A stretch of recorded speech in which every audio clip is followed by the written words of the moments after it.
গহপুৰৰ ডুবিয়া বৰিগাঁৱত 1997 চনৰ 4 বহাগত জন্ম লাভ কৰা গছ বিহু মেলাই এইবাৰ 30 সংখ্যক বৰ্ষত উপনীত হৈছে।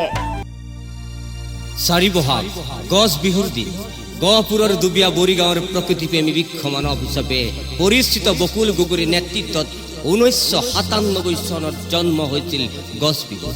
গছ থাকিলেহে মানুহ থাকিব শীৰ্ষক শ্লোগানেৰে প্ৰকৃতি সংগঠন আমাৰ বনানীৰ সঞ্চালক তথা গহপুৰৰ প্ৰকৃতিপ্ৰেমী যুৱক বৃক্ষ মানৱ বকুল গগৈৰ নেতৃত্বত আৰম্ভ হৈছিল গছ বিহু মেলা। গছ বিহু আৰু বৃক্ষ মানৱ বকুল গগৈৰ বিষয়ে কি কৈছিল অসমীয়াৰ হিয়াৰ আমঠু যুৱ প্ৰজন্মৰ হাৰ্টথ্ৰব জুবিন গাৰ্গে। 4 বহাগ মই আছোঁ বকুলৰ লগত, বকুল গগৈ আমাৰ গছৰ স্পেচিয়েলিষ্ট। 50 লাখমান গছ ৰুইছে আৰু তেওঁ সদায় গছ বিহু পাতে। আমাৰ গছ বিহু বুলি এটা বস্তু আছে 4 বহাগত হয়। এইবাৰ আমি পালন কৰিম বিভিন্ন জেগাত, য'ত য'ত থাকোঁ আমি সকলো ৰাইজে প্ৰত্যেক ঘৰত এজোপা হ'লেও ভাল গছ ৰুব, গছক বিহৰণ দিব আৰু গছক শ্ৰদ্ধা দিব। Thank you. গছ বিহু 4 বহাগ। আমাৰ মাজৰ পৰা অকালতে হেৰাই যোৱা প্ৰাণৰ শিল্পী জুবিন গাৰ্গলৈ শ্ৰদ্ধা নিবেদি এইবাৰ গছ বিহু মেলাৰ পৰিৱৰ্তে অনুষ্ঠুপীয়াকৈ উদযাপন কৰা হ'ল কেৱল গছ বিহু। আমাৰ বনানীৰ গছ বিহু মেলা বাকৰিত অনুষ্ঠিত কৰা উক্ত অনুষ্ঠানৰ শুভ উদ্বোধন কৰে ছয়দুৱাৰ শিক্ষা খণ্ডৰ ব্লক ৰিচৰ্চ পাৰ্চন জীৱন বৰুৱাই। যুগল গগৈয়ে আঁত ধৰা অনুষ্ঠানটো আমাৰ বনানীৰ সভাপতি দিলীপ চাংমাইকে ধৰি অন্যান্য বিষয়ববীয়া সদস্য আৰু প্ৰকৃতিপ্ৰেমী ৰাইজৰ উপস্থিতিত বিহু পৰিৱেশনেৰে শুভাৰম্ভ কৰা হয়।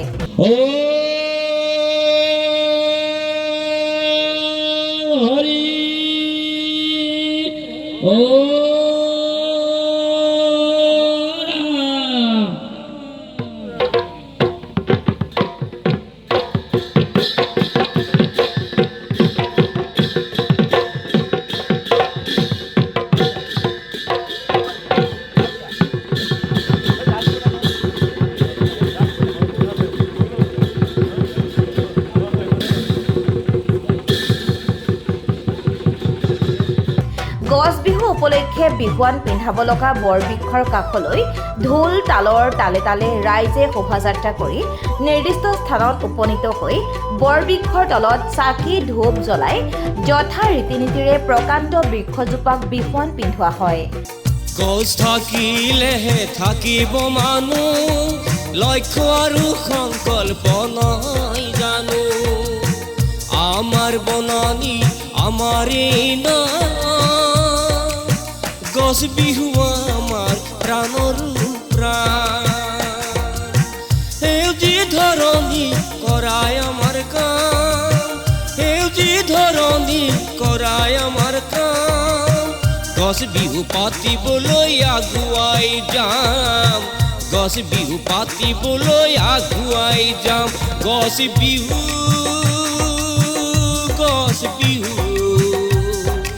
আমাৰ গছ বিহু।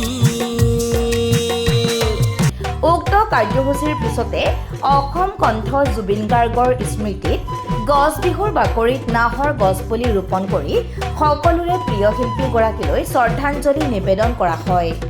নাহৰ পুলি ৰোপণ কৰাৰ পিছতে গছ বিহু বাকৰিত নিৰ্মাণ কৰি উলিওৱা প্ৰকাণ্ড জাপিৰ সমীপত সকলো ৰাইজ মিলি গছ বিহু উপলক্ষে বিহু পৰিৱেশন কৰি অনুষ্ঠানটো জীপাল কৰি তোলে।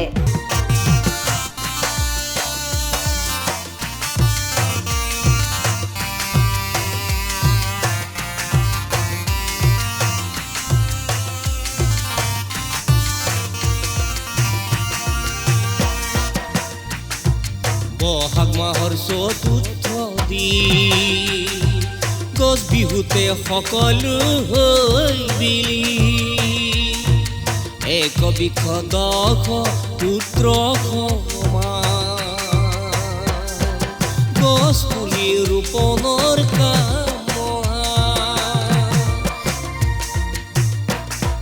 প্ৰকৃতিৰ ভাৰসাম্য ৰক্ষা কৰা, ঘৰে ঘৰে গছ পুলি ৰোপণ কৰা। প্ৰকৃতিৰ ভাৰসাম্য ৰক্ষা কৰা, ঘৰে ঘৰে গছ পুলি ৰোপণ ৰোপণ কৰা গছ বিহু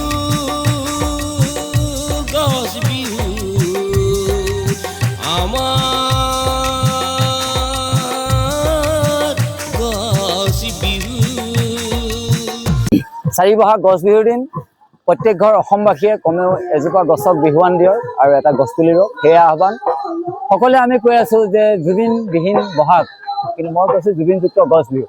আমাৰ এই যি গছ বিহু 97 চনৰ পৰা চলি আহিছে, এই চিন্তা আৰম্ভ হৈছিলে 96 চনত, আৰু আমাৰ গাঁৱৰ শিশুহঁতে এই বিহুখন আৰম্ভ কৰিছিলে, আৰু আজি আহি আমি 30টা দশকত ভৰি দিলোঁ।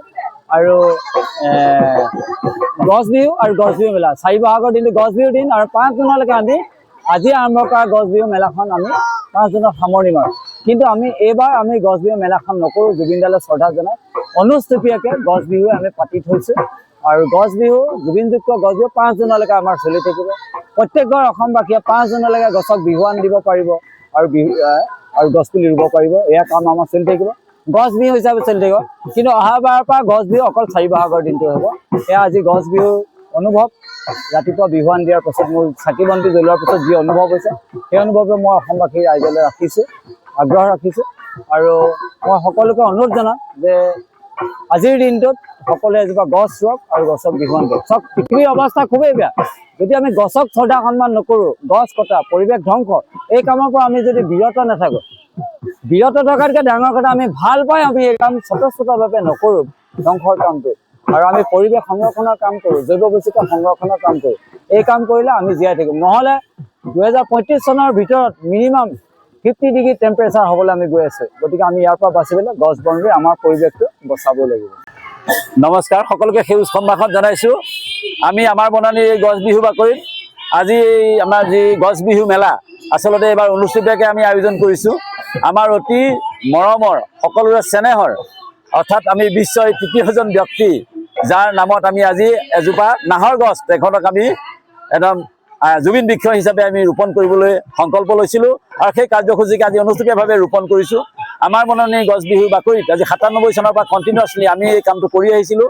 কিন্তু যোৱা যিটো বৰ্ষত আমাৰ হোৱা অঘটনৰ কাৰণে আমি আজি অনুষ্ঠিতকৈ কেৱল আমি ৰং ধেমালিৰ মাজত আমি বৰকৈ নোসোমাই আমি সাধাৰণভাৱে নিয়মতান্ত্ৰিকভাৱে আমি কাৰ্যসূচী ৰূপায়ণ কৰিছোঁ।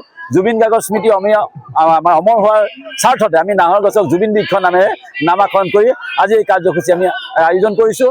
আৰু আমাৰ এই অনুষ্ঠানটি উদ্বোধন কৰিবৰ কাৰণে আমি আমাৰ গহপুৰ অৰ্থাৎ ছয়দুৱাৰ ব্লকৰ এই BRP অৰ্থাৎ ব্লক ৰিচোৰ্চ পাৰ্চন, তেখেতক আমি আমন্ত্ৰণ জনাই আছোঁ, আৰু তেখেতে আজি এই অনুষ্ঠানটি শুভ উদ্বোধন কৰিব।